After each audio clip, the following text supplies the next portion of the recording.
charities struggling to keep up with food insecurity this holiday season, with prices up across the board. Cost of some grocery store items still up double digits. Bread for the City Chief Development Officer Ashley Dahm joins us now. Ashley, how many more people are coming to you for help this year than in previous years?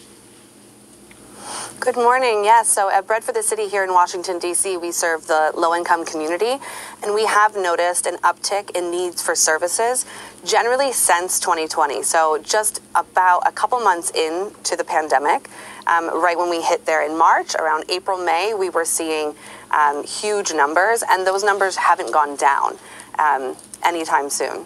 Most of your clients have jobs. They're working so hard on a day in and day out basis just to make ends meet, but their incomes just can't keep up with inflation. What do they tell you when they come to you for help?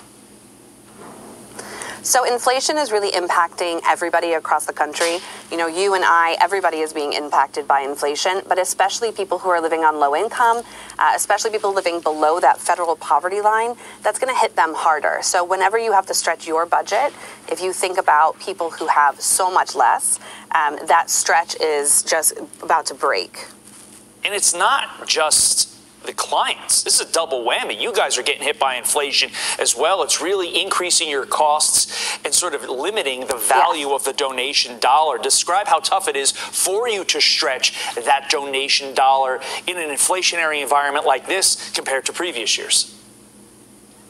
Yeah, so year over year, you're raising a little bit more every year. And when you look at the philanthropy reports across philanthropy in the U.S., those numbers are still going up, but they're just not going up matching inflation. So now that we're in our second year with inflation setting in, you know, that set in last year in 2021, even though there's more fundraising happening between 2020 and 2021, and likely there'll be a jump between 2021 and 2022, it's not keeping up with pace with inflation.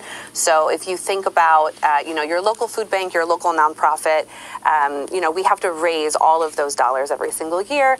And so with inflation, costs are up, but the donations are up only, you know, slightly. Now, flash forward to 2023. Carly just read a story about concern about recession. I would argue we're already in one, but the overall concern is that in 2023, especially in the first half of the year, the recession could become severe. Are you worried that with all that you just said as a factor, that people are going to stop donating to you because of the recession, because maybe they start losing jobs or they start having real significant financial issues that are preventing them from contributing to you? Yeah, so inflation does impact donations when it comes to, you know, the middle class, folks with lower income. Inflation isn't going to hit those higher net worth individuals who donate the big dollars to philanthropy, but recession does tend to impact high net worth individuals, and high net worth individuals give the majority of dollars. Even though people with low income give the highest percentage of their income to charity, people with high income are giving those high dollar gifts. So philanthropy across the country is nervous about a recession. We've gone through recession before, and so we have a playbook. We went through that in 2008, and so for the most part, professionals in the philanthropy field are gearing up for this. And like you said, we're likely already in a recession, and so we've been planning for this for a couple of years. And we did get hit with an economic you know, impact in 2020 when the pandemic hit, and so we're using some of that playbook as well. Ashley Dahm, I know I'm on a board of a charity and was at their gala a couple weeks ago, and the overall consensus was the need this year was greater than they'd ever seen before.